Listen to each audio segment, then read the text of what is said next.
Hi, I'm Ronnie from Ronnie's Garage, and we are holding our monthly tech meet at my garage. We're going to get into this S1 steering box. This is actually off I think a 58 S1 Flying Spur. It belongs to a friend of mine who has a shop up in Sacramento, and he went through the box himself, and when it was all back together it didn't work too good, and he found this on his bench. And he believes that's why it doesn't work too good. So this is one of the shims that spaces. There's a spool valve in here, and then there are three washers, I think, that center it all. This is similar. This part right here is the same as an S2. This is the valve body. It has the hoses coming in. You got a high pressure hose coming in. You have a return hose that goes back to the pump, so that when you're not needing the pressure, it just circulates freely. There's no pressure buildup. And then you got your two directional hoses here, so that when you actually put pressure on it, it moves the valving in there, and you've got a hose that goes out to a ram, which is up under the front of the car. That helps. That's where you get your assist. None of this is assist in here. This is just the valving to go to that ram out front. The Cloud 2 and 3s, S1 or 2 and 3 boxes, they have a transfer box. So rather than have a direct shot like the S1 does, see, they didn't have the room when they put the V8s in to run the steering column right down between the frame. So this one, your steering column comes right down. This bolts to the frame. This goes down and goes to your steering linkages. So on the 2s and 3s, to make room for that V8, they used a transfer box. So on top of this, there'd be a gear out here on this, and then there's another housing with another gear here that hooks to the steering column. So when you turn left on that one, this actually makes this turn the opposite direction, because there's gears. But this is a direct shot, and as I said before, my friend took it apart and didn't put it back together right. So we're gonna see, hopefully, if we can figure out where he didn't put it back together right. If I remember correctly, it's been a long time since I talked to him about it.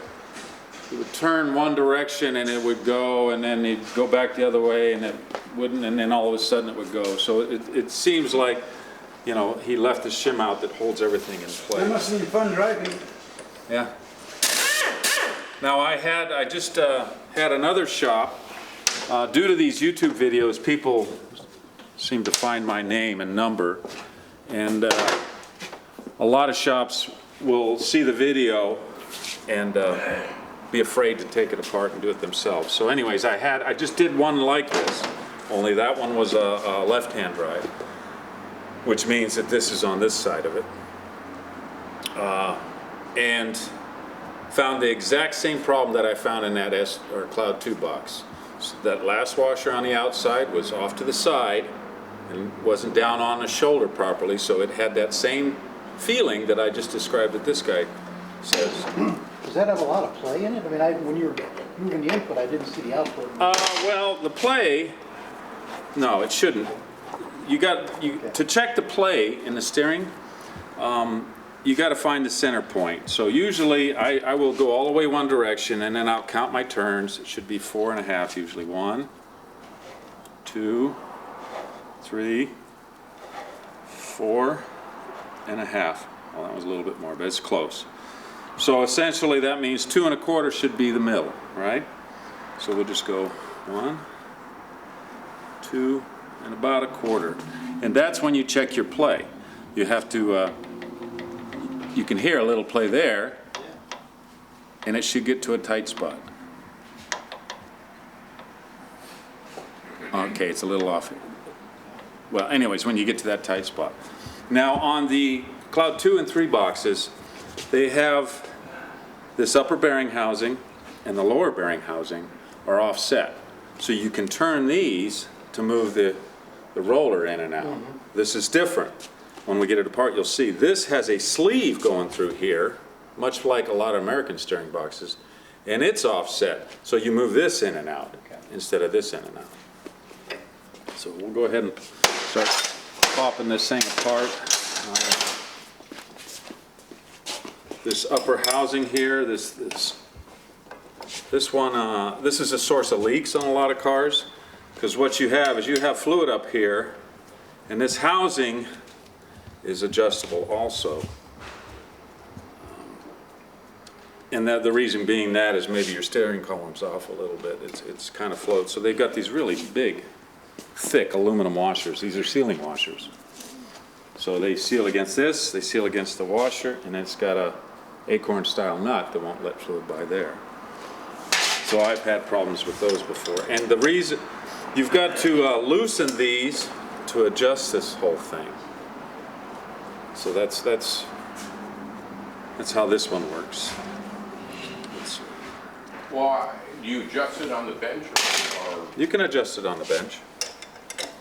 that's to get dead center? Once you get it dead center, yeah, and then you adjust the mesh until you get a tight spot. Okay, Slightly so the dead tight. center is with the little blade. Well, yeah, this Yeah, one, but the thing is normally this shim is on this part of the shaft. So what's happening when you got a problem in this is the shaft is moving back and forth even when you're on a high spot. So that's just gonna give you that extra, Yeah, and the fact that it gets a lot of power one direction and not the other direction is that spool valve is not going back to its center spot. It might make more sense once we get it all back together.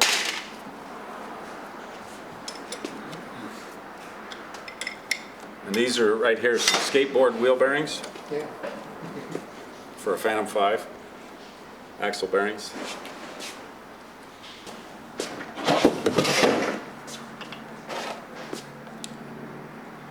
Okay. So here's an O-ring, which he used sealer on, which is never a good, oh, it's a little bit small too, so it didn't sit in there right. Now here is, you can see how this is all moving now, right? So I'm looking for where the hell this washer goes, right? So there is a washer out here on this, and this has that castellated nut. It's a little boogered up because got some locking tabs here that hold it. Broke.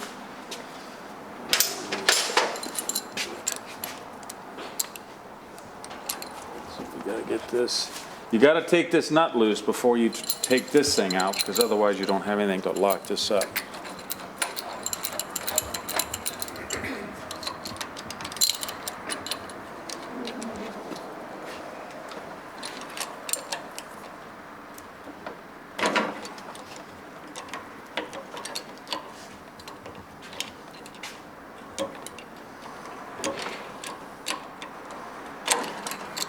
Looks like one of these neat tools without which you can't do the job.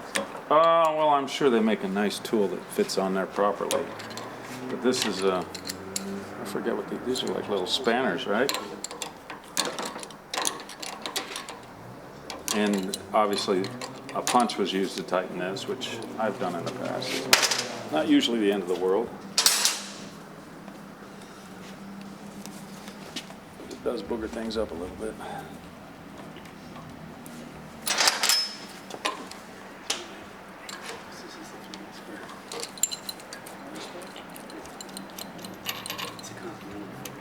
And underneath this is your locking tab washer.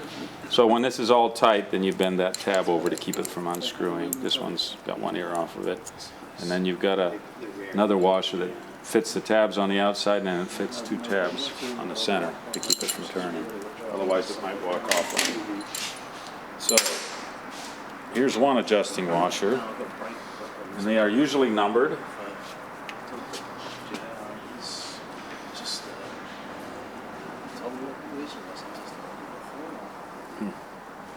And this one is not. And that's a different washer. That's interesting. Where you got that? So keep these in order if you take this apart. So what I'm going to do is I'm going to put this as the top end, and what we're going to have here is we're going to have a thrust bearing, and then When you say those are numbered, are they numbered as an apart number or as in thickness? well, they're different thicknesses, And when they're assembled originally, they use like a scribe, and they'll number them, and it's, I think this outer one, they don't number. The next one's C4, then there's a C3, and I think a C2.